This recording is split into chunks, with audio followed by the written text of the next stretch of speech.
മോൻ പറഞ്ഞ അങ്ങാട് കൊണ്ടുപോവണ്ട, എന്നെ ഇവിടെ തന്നെ ചികിത്സിച്ചാൽ മതി എന്ന് മോൻ ആവശ്യപ്പെട്ടു. അപ്പോൾ ഡോക്ടർ പറഞ്ഞു അതിനുള്ള സൗകര്യം ഇവിടെ ഇല്ല, അതിൽ കൊണ്ടുപോയാലേ ശരിയാവുള്ളൂ എന്ന് പറഞ്ഞിട്ടാണ് വീണ്ടും മെയിൻ ഐസിയുലേക്ക് കൊണ്ടുപോയത്. മകൻ്റെ മരണം ചികിത്സാ പിഴവ് മൂലമാണെന്നുള്ള ആരോപണവുമായിട്ടാണ് പിതാവ് സെയ്ദ് മുഹമ്മദ് രംഗത്ത് വന്നിട്ടുള്ളത്. എറണാകുളം ചേരാനല്ലൂർ കറുപ്പൻ വീട്ടിൽ സെയ്ദ് മുഹമ്മദ് മകൻ സനിൽ 39 ചികിത്സാ പിഴവ് മൂലം മരണപ്പെട്ടെന്നാണ് കുടുംബം ആരോപിക്കുന്നത്. എറണാകുളത്തെ സ്വകാര്യ ആശുപത്രിയിൽ ശസ്ത്രക്രിയയ്ക്ക് ശേഷം ഐസിയുവിൽ വെച്ച് അണുബാധയാണ് മരണകാരണമെന്ന് മെഡിക്കൽ റിപ്പോർട്ടിൽ പറയുന്നത്. എന്നാൽ ഐസിയുവിൽ കിടക്കുന്ന രോഗിക്ക് എങ്ങനെ അണുബാധ ഉണ്ടാകും എന്ന് സംശയിക്കുന്നതും ഇത് ചികിത്സാ പിഴവ് മൂലമാണ് ഉണ്ടായതെന്നും കുടുംബം ആരോപിക്കുന്നു. എന്താ ശ്രദ്ധയെ തുടർന്നായിരുന്നു ഈ ആശുപത്രിയെ സമീപിച്ചത്?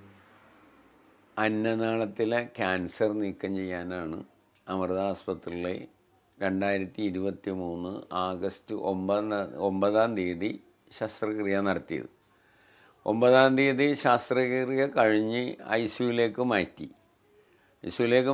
പിറ്റേ ദിവസം അവൻ്റെ ഭാര്യ ഐസിയുവിൽ കാണാൻ ചെന്നപ്പോൾ ആദ്യമായിട്ട് അവൻ പറഞ്ഞത്, എന്നെ എത്രയും വേഗം ഇവിടുന്ന് മാറ്റണം, ഇവിടെ ഒരു പരിചരണവും ഇല്ല. സർജറി കഴിഞ്ഞ പിറ്റേ ദിവസമാണ് ഈ പറയുന്നത്. ആ സംസാരം ഇങ്ങനെ തുടർന്നുകൊണ്ടിരുന്നു. ദിവസവും രാവിലെയും വൈകിട്ടും സന്ദർശനം അനുവദിച്ചിരുന്നു. ചെല്ലുന്ന സമയത്തെല്ലാം ഇങ്ങനെ പറഞ്ഞ്, രണ്ടാമത്തെ ദിവസം പറഞ്ഞ് കിടക്കുന്ന ഭാഗത്ത് ചൂടായിട്ട് ഐസിയുവിൽ ചൂടായിട്ട് കിടക്കാൻ പറ്റുന്നില്ല എന്ന് പറഞ്ഞ് ഒരു ഫാൻ വെച്ച് കൊടുക്കണമെന്ന് ആവശ്യപ്പെട്ട് അവർ തിയേറ്ററിൽ നിന്ന് ഫാൻ എടുത്ത് വെച്ച് കൊടുക്കാമെന്ന് പറഞ്ഞെങ്കിലും അന്ന് രാത്രി ആയപ്പോഴാണ് ബെഡിൻ്റെ പൊസിഷൻ മാറ്റിയിട്ട് തണുപ്പുള്ള ഭാഗത്തേക്കാക്കിയത്. 9-ാം തീയതി ശസ്ത്രക്രിയ കഴിഞ്ഞു. 12-ാം തീയതി സ്റ്റെപ്പ് ഡൗൺ ഐസിയുവിലേക്ക് മാറ്റി. രാത്രി 12-ാം തീയതി രാത്രി. 13-ാം തീയതി പകൽ സ്റ്റെപ്പ് ഡൗൺ ഐസിയു കഴിച്ചു. 13-ാം തീയതി വൈകിട്ടായപ്പോഴേക്കും ആൾക്ക് ചെറിയ ശ്വാസതടസ്സം അനുഭവപ്പെട്ട് ഡോക്ടർ വന്നിട്ട് വീണ്ടും മെയിൻ ഐസിയുവിലേക്ക് കൊണ്ടുപോകണമെന്ന് പറഞ്ഞപ്പോൾ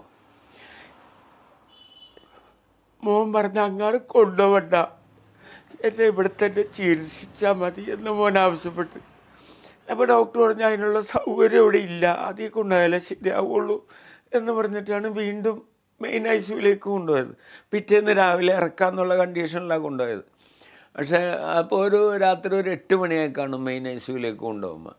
മെയിൻ ഐസിയുവിലേക്ക് കൊണ്ടുപോയി ഒരു 11 മണിക്കൊക്കെ ഞങ്ങൾ ഈ മെയിൻ ഡോക്ടറെ കണ്ട് ചോദിച്ചു കഴിഞ്ഞപ്പോൾ, ഞാനും ഭാര്യയോട് ചോദിച്ചു കഴിഞ്ഞപ്പോൾ അദ്ദേഹം ഞങ്ങൾ ഷൗട്ട് ചെയ്തത് വിവരം ചോദിച്ചേ.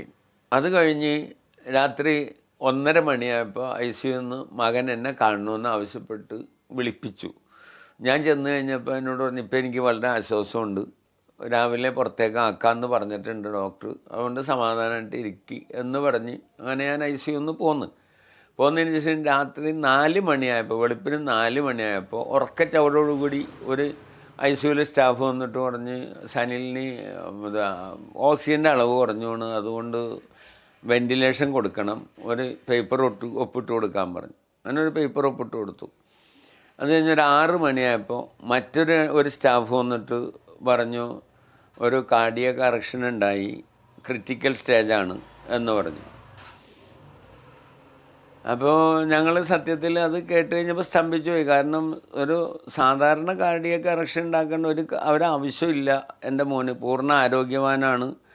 ന്യൂറോ വിഭാഗത്തിൻ്റെയും കാർഡിയോളജി വിഭാഗത്തിൻ്റെയും മറ്റ് ഇതര വൈദ്യവിഭാഗങ്ങളുടെയും സമ്മതം കിട്ടിയിട്ടാണ് ഈ സർജറിക്ക് വിധേയമാക്കിയത്.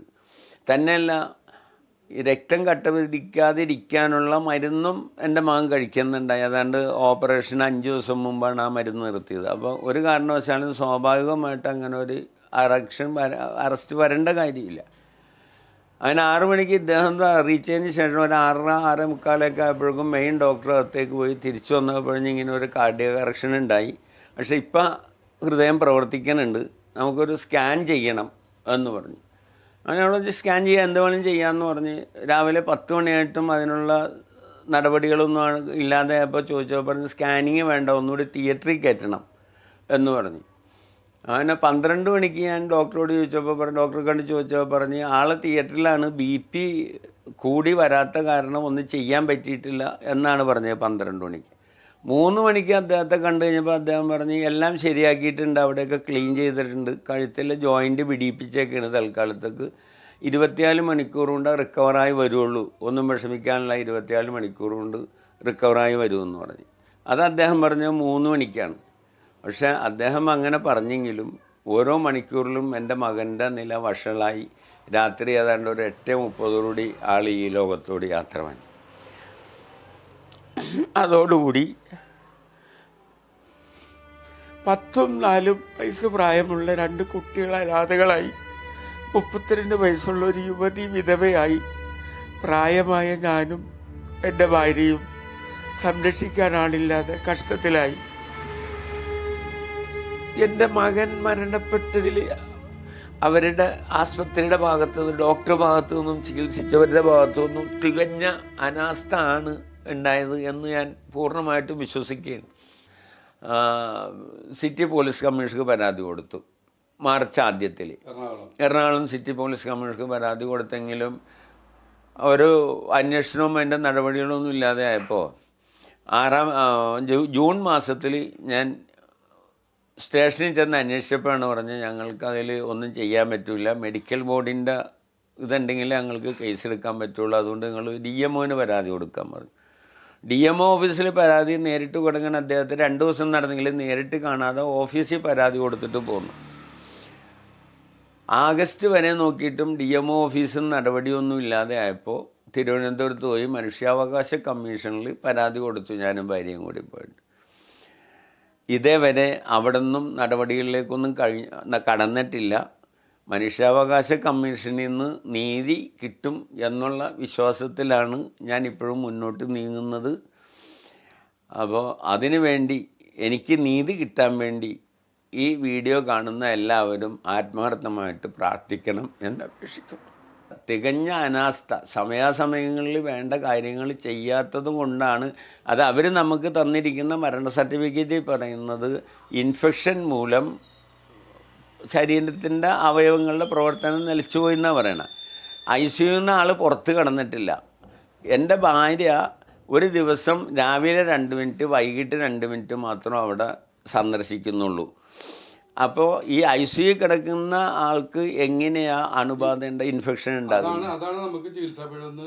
അതെ അതെ, സമയാസമയങ്ങളിൽ രക്തപരിശോധന നടത്തി സർജറി കഴിഞ്ഞ രോഗിയുടെ ഇൻഫെക്ഷൻ്റെ തോത് നോക്കി അനുയോജ്യമായ മരുന്ന് സമയാസമയങ്ങളിൽ ചെയ്തിരുന്നെങ്കിൽ എനിക്ക് എൻ്റെ മോനിക്ക് ഗതി വരില്ലായിരുന്നു എന്നാണ് ഇവർ പറഞ്ഞതെന്ന് നമ്മൾ മനസ്സിലാക്കുന്നത്. ഇനി മറ്റെന്തെങ്കിലും കാരണം കൊണ്ടാണോ ഇത് സംഭവിച്ചതെന്ന് നമ്മൾക്കറിയില്ല. ഇവർ തന്നിരിക്കുന്നതിൻ്റെ ഡെത്ത് സർട്ടിഫിക്കറ്റ് പറയുന്നത് ഇൻഫെക്ഷൻ മൂലം ആന്തരികാവങ്ങളുടെ പ്രവർത്തനം നിന്നുപോയതുകൊണ്ടാണ് മരണം സംഭവിച്ചതെന്നാണ് ഇവർ പറയുന്നത്. ചികിത്സാ രേഖകളടക്കം ഡോക്ടർമാർക്കെതിരെയും ആശുപത്രിക്കെതിരെയുമായി പരാതിയുമായി ബന്ധപ്പെട്ട വകുപ്പുകളെ സമീപിച്ചിരിക്കുകയാണ് രോഗിയുടെ ബന്ധുക്കൾ. കുടുംബത്തിന്റെ ഏക ആശ്രയമായിരുന്ന മരണപ്പെട്ട മകൻ സനിലിനു വേണ്ടി എന്നും പ്രാർത്ഥനയിലാണ് കുടുംബം. സാധ്യമായ ചികിത്സ നൽകിയിട്ടുണ്ടെന്നും ചികിത്സാ പിഴവല്ല മരണകാരണമെന്നും ആശുപത്രി അധികൃതർ വ്യക്തമാക്കി.